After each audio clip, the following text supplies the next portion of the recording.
Good morning and welcome to Masechas Rosh Hashana Daf Tet number 9. It's a big share today. I want to tell you, Shmuel, that it's been exactly a year since I opened up my YouTube channel. Last year, I opened the YouTube channel October 18th, the grand premiere. This year marks the 1 year anniversary. Thank God. We have Baruch Hashem, a nice amount of subscribers, a nice amount of viewers, but this is still something that is aching me in my Achilles tendon. It's the fact that no one is really listening to a full share of mine, Daf Yomi, and it pains me for a couple of reasons. First of all, I know, and Shmuel knows, and who's ever heard my share knows that it's by far the best Daf Yomi share. Shmuel, you're here for support, not for.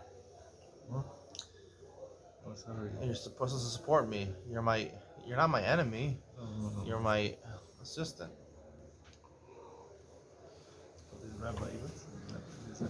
All right, we won't mention other names. There are other shiurim which have more viewers.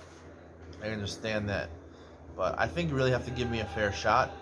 Listen to an entire shiur. Listen to a couple shiurim. I guarantee you won't leave my shiur ever. My shiur, let me just review for people who aren't familiar with my shiur. First of all, it is all done in a half an hour or under. Maybe 2 exceptions every 6 months. I don't know. No, really. I mean, I think I've had 2 shiurim in the past 6 months that have been over 30 minutes. They were 32 or 33 minutes. I'm bedaf to make sure that it's 29, 56 seconds. Make sure not to go over the threshold of 30 minutes because I feel, like I said at the opening of Masechah Sukkah, that if Jerry Seinfeld could do a sitcom in 30 minutes, certainly I can do it in 30 minutes. And that leads me to the second part of my shiur. One point that I want to bring out about my shiur is that it is very funny shiur. It is very comical shiur. Some other shiurim have lightheartedness, maybe a cute joke, a cute reference once in a while. My shiur has real jokes, real laughter, and real fun. So, if you don't think I'm funny, that's a Jerry Seinfeld connection. If you don't think, yes, exactly. Jerry Seinfeld was a comedian. His show was one of the biggest, funniest shows ever. Jerry Seinfeld should have said, if he and Lang could make a Daf Yomi for a half hour, I could put on a good sitcom for a half hour. Well, he doesn't know the future, That's true. I came after Jerry Seinfeld. I'm younger than Jerry Seinfeld. I'm new to Jerry Seinfeld. Anyway, the point is that if you don't think my shiurim are funny, you haven't listened to enough of them. And if you want proof that I'm a funny guy, check out all my other videos. I have over 250 videos on my YouTube channel. A lot of them are Daf Yomi shiur, but there's also a lot of good amount, I would say, at least 30 or 40 videos that are just funny videos. I nothing to do with Daf Yomi. They're just entertaining videos. I made randomly some in America, interviewing some black people, African American people, Hispanic people.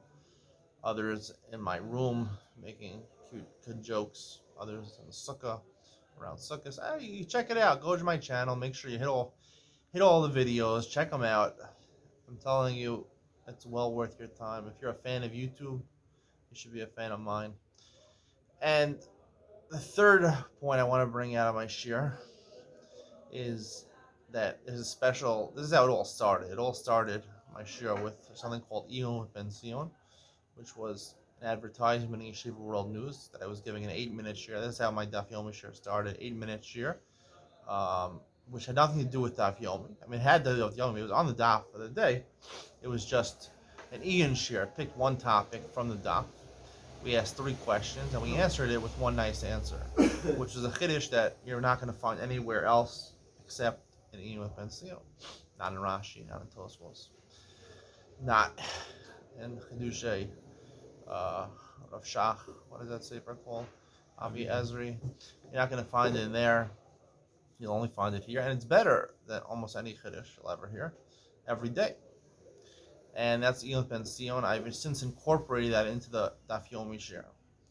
So in a half an hour, I give you a lot of funny jokes. Sometimes 5 to 10 minutes of that. Some banter with Shmuel.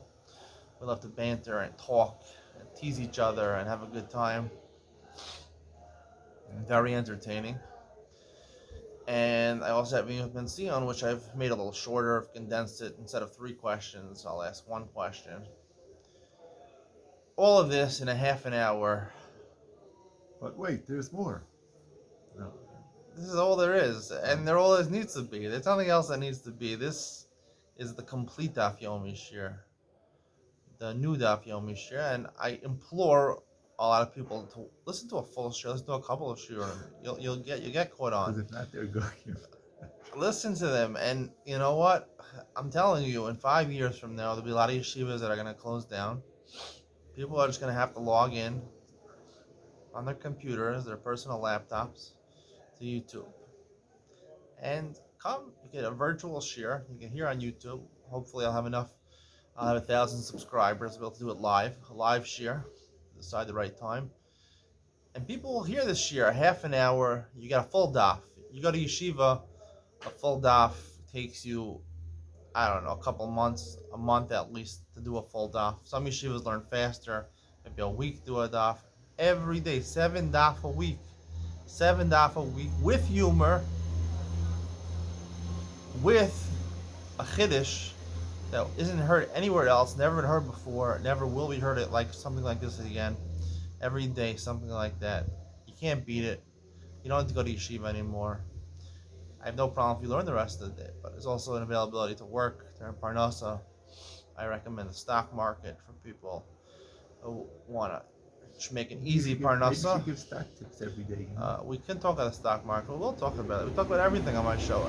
And as you know, Shmuel, my banter is not limited to Torah topics. That's right. Benzion is we circle the world. We're very knows worldly. a lot about everything. He knows the capitals of these way out countries like I don't know, like France, right? You know the capital of France. Yeah, Nice. Okay. It's true. Nice, he made up that thing, right? There's a city named Nice. Strasbourg, also not the capital.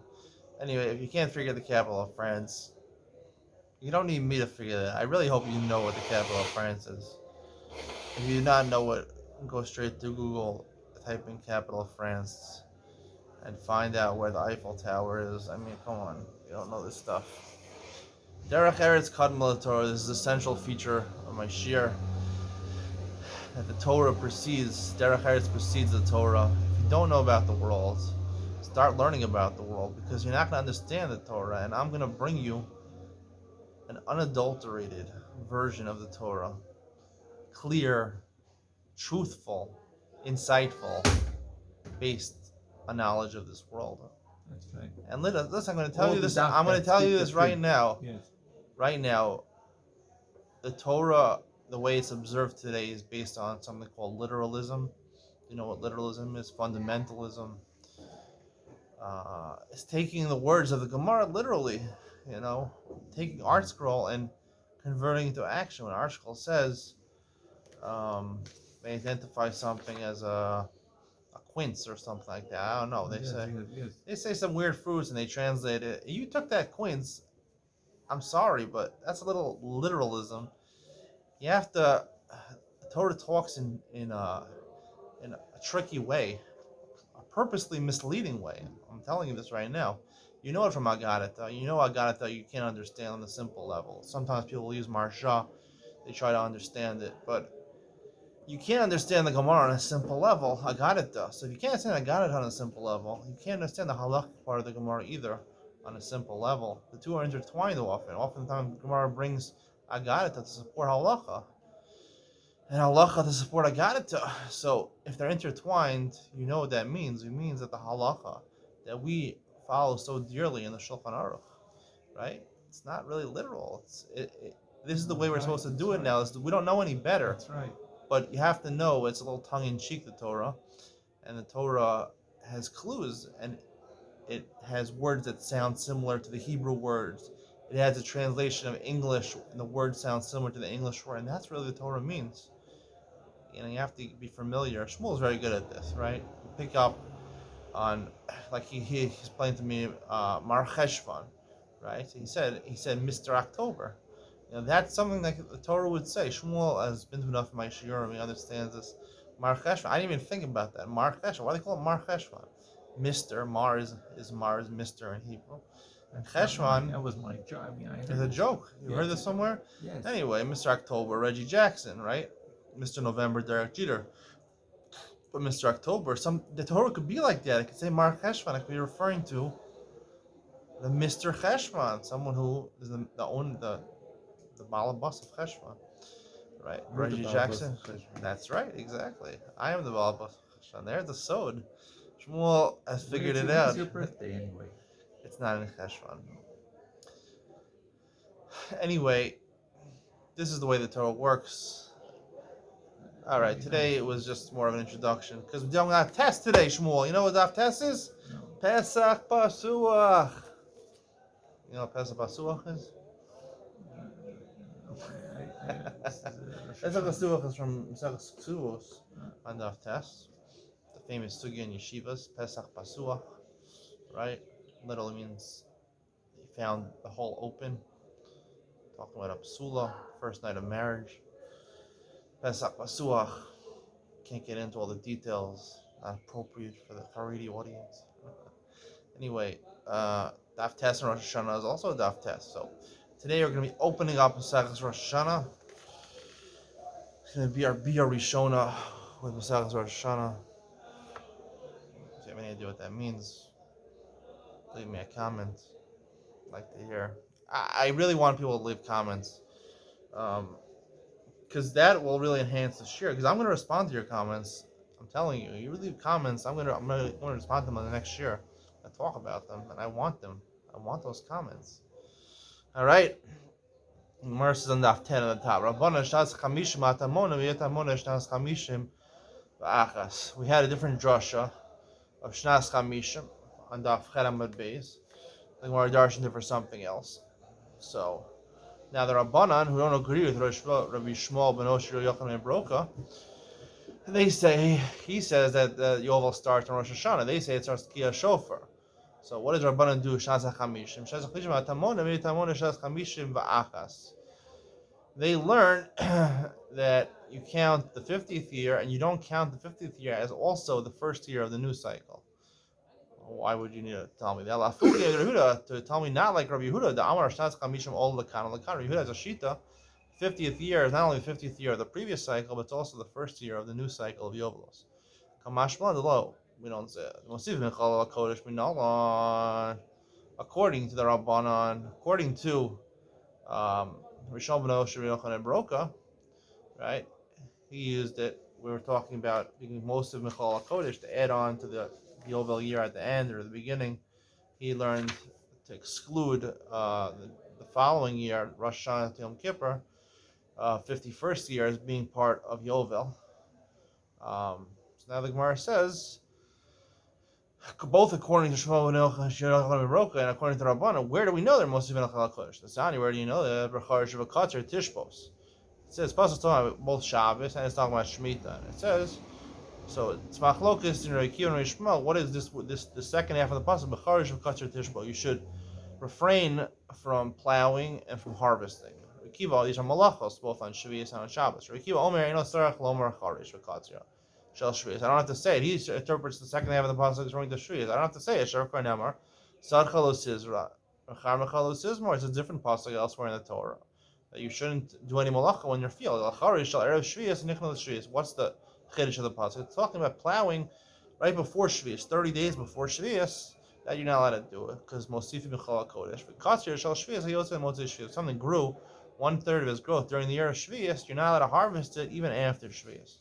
Sharek Varnemar, sorry, Katzir Shavuos Yotzei Motzei Shavuos. Shmuel Omer.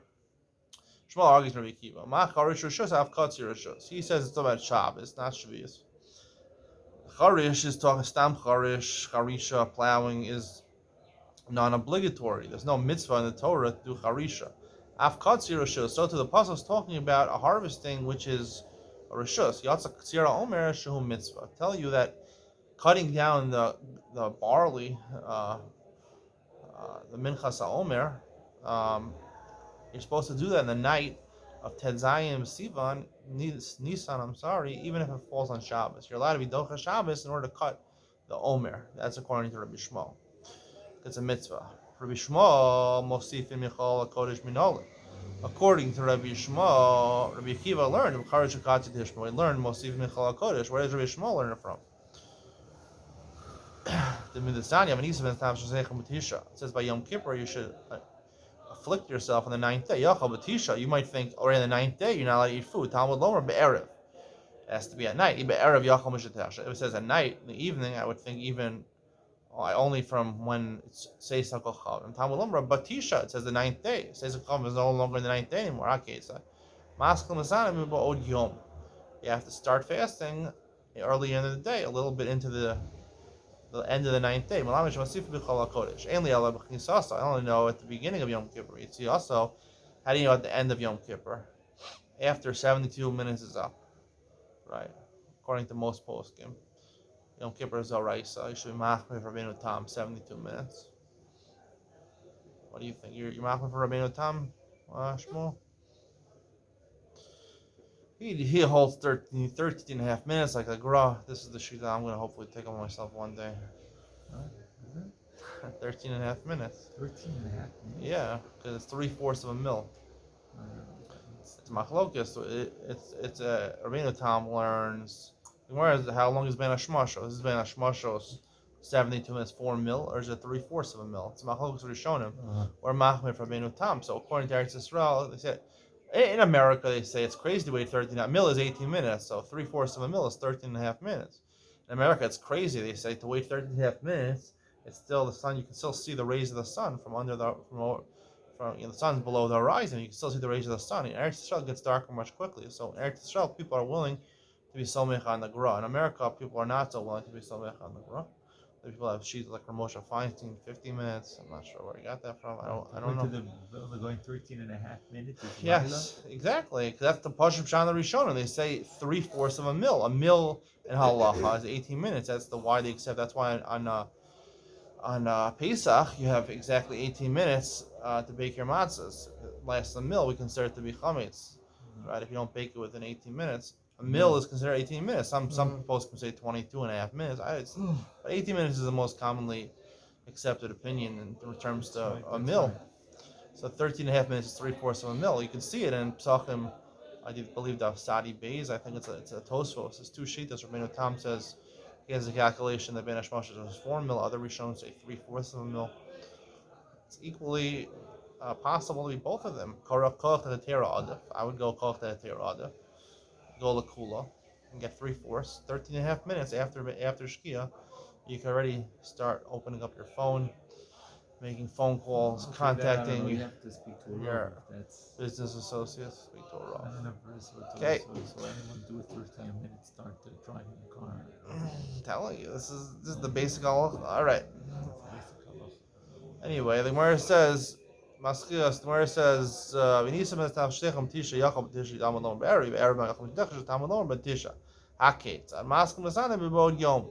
L'lamech mosifin michal hakodesh. The pasuk's keying you in that you should start fasting a little early when it's still light outside. I only know at the beginning of Yom Kippur. But see also, how do you know you have to add at the end of Yom Kippur night? Tamud lomer be'erev ad erev.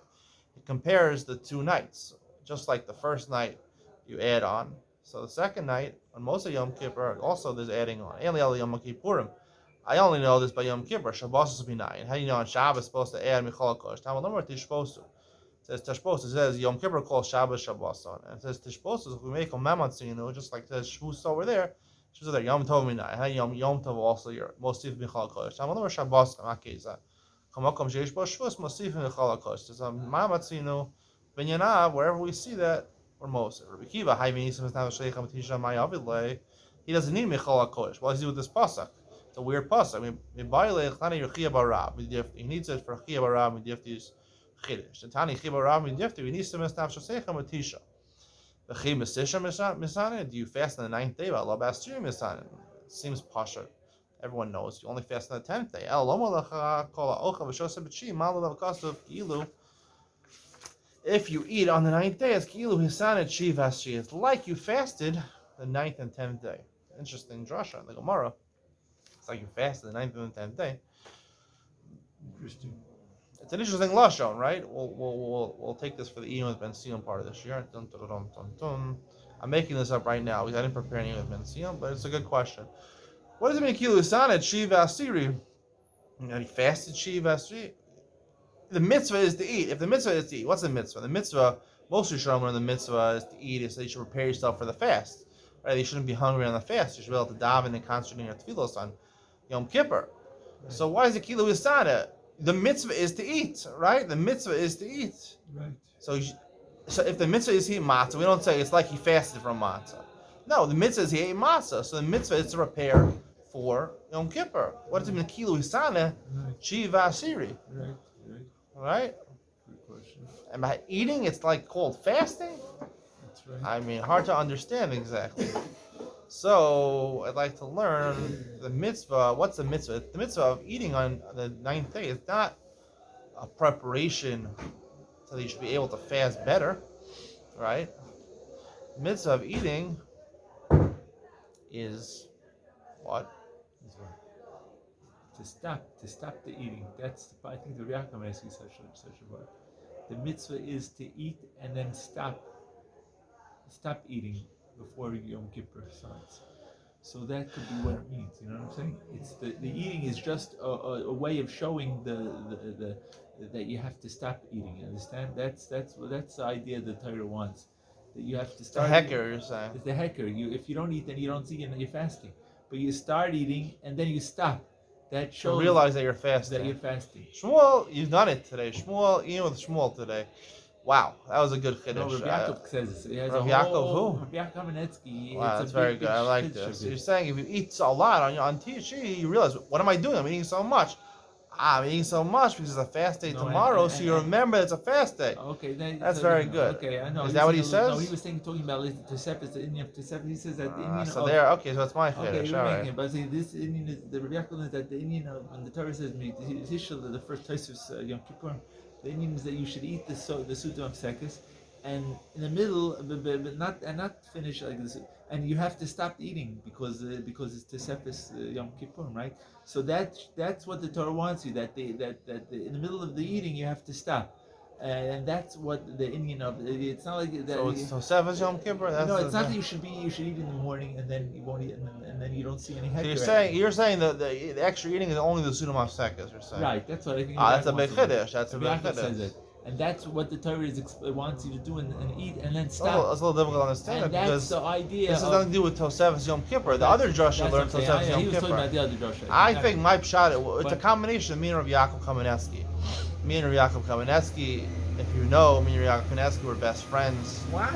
Yeah, we used to take walks in the park. I believe he passed away in 1986. I was born in 1982. He used to babysit me a lot. He used to take me in the stroller and push me around. He used to do dances with me when he was pushing me in the stroller. He threw me up in the air and he caught me Moshe Emes. That's what you fell on your head? Moshe Emes, Terasa Emes. And it was really an unbelievable experience until I was very sad as Patira when I was 4 years old. I was crying profusely. They had to take me to the side. I didn't lose too many tears. It was Sakanas Nefashos. Okay, let's continue. Let's continue with the Gemara. All right, this never happened. It's not true. I never met Rabbi Yaakov. All right, well, we combined for a chiddush today. Tana Rabbanan, top of Ted Amud Beis. Yovel is an inclusion. Yovel, the word Yovel is including anything of Yovel. He is a limitation. Alf bi shelo shamdu, alf bi shelo taku, yachal alf bi. So Yovel tells me even if there's three things supposed to do on Yovel. You're supposed to sound the shofar. You're supposed to let the slaves go free, and you're supposed to let people go back to their ancestral lands. So afal pi shelo shamdu, alf pi shelo taku, yachal pi shelo shach. You might think, as long as the Gemara is saying alf pi shelo shamdu. The halacha is even according to this Rabbi Yossi, we'll say, Yehuda, I'm sorry, even if they didn't return the lands to the ancestral lands to the people, even if they didn't blow the shofar. You may think that Yovel applies even if you didn't send the slaves to go free. It must. That's the one thing that triggers Yovel that you have to have. The slaves have to go free. Yehuda. You don't have to send them free. You don't have to let people go back to the lands. Maybe it's also if they didn't blow the shofar.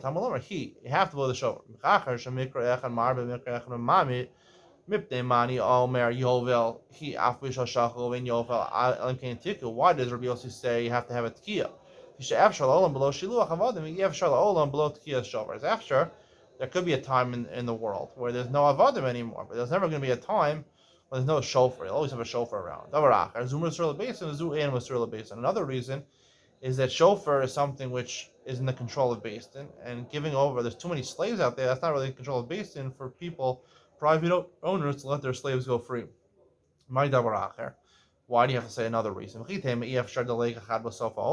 first reason is not a good reason. I'm sure there can't be, it's impossible, there's not one slave in the whole world. The second reason, because shofar is more important because it's given over to Beis Din. Rabbi Yehuda, my time. What's the reason Rabbi Yehuda, who says that the triggering fact of Yovel is freeing the slaves? You have to do that. Amar Kravich Krasim Dror. You have to call it a day of liberty. Liberty is freeing the slaves, but Aretz. Kasavar Mikra Nidrash Lefana Velo Lifnei Fana. The pasuk says, "V'krasim Dror Ba'aretz Yovel." So Yovel he is coming after Krasim Dror Ba'aretz. So therefore, a pasuk is Darshan Lefana right before it. And therefore Shiloh Avadim is necessary. Below Lifnei Fanav. Lifnei Fanav was talking about returning the land. The Chulei Alma drawer was talking. What was it talking about? It says Yashem Etzach Mishim Mishal Shem Ratzim Dror Ba'ar. The Chol Yoshva Yovel Hi Elechem. Shaftim Isha Lechuzav Isha Mishpachto Shuvu. No, I have it here. You have it? Yeah. So afterwards it says you return the land. So Lifnei Fanav is talking about Tkiyah Shofar. The Chuli Alma, the Gemara says, Dror Lashon Cheiros, it's freeing my liberty, my mashma the Tanya. What's the mashmos? Where is that implied from? The Tanya ain't Dror Lashon Cheiros. Amar Yehuda, ma Lashon Dror. What does it mean? Kimedayir Beidaira. A person can dwell wherever he wants. Mobile Schora B'chol Medina. He can bring his merchandise wherever he wants. Amar Rabbi Barabba, Rabbi Yochanan, Zudi, Rabbi Yehuda, Rabbi Yossi. Those were the two opinions. Three things are ma'akiv yovel. You have to shiluach avodim. You have to let people go back to the land, and you need to get a shofar. Kasavri mikra nidrash lefanav v'lifnei fanav. It goes back lefanav, which is draw, which is liberty for people, freedom for the slaves. Plus lifnei fanav is get a shofar. Ula acharav is talking about going back to the ancestral lands. V'achsiv yovel. But it says yovel. Yovel is an inclusion. It's a reboy. You don't need something. Ahu dafilu b'chutzalar to tell you that even in chutzar yovel applies. V'achsiv ba'aretz. It says ba'aretz. Seems the yovel only applies in Eretz Yisrael. Ahu b'zman shenoeg draw ba'aretz noeg b'chutzar. B'zman shenoeg ba'aretz noeg b'chutzar. If people let the avodim fully free in Eretz Yisrael, then they can go free in chutzar. If they don't allow them to go free in Eretz Yisrael, then you can't allow them to go free in chutzar. So linatia for Orla, the Mishnah says the Rosh Hashana. Aleph Tishrei is Rosh Hashana. Minol. And the Chsiv Shalosh Shanim Areilim, 3 years it should be Areilim, that you shouldn't benefit from the fruit of a fruit tree. Chsiv Hashana Revius, and the 4th year. The 4th year you're allowed to benefit from. Yalif Shana is not the revise the 4th year. You have to hold it and bring it to Yerushalayim. 5th year you can benefit. Hashana Revius, the Yalif Shana Shana Mitishrei. You learn Gzera Shava Shana Shana Mitishrei. The Chsiv Merish Hashana.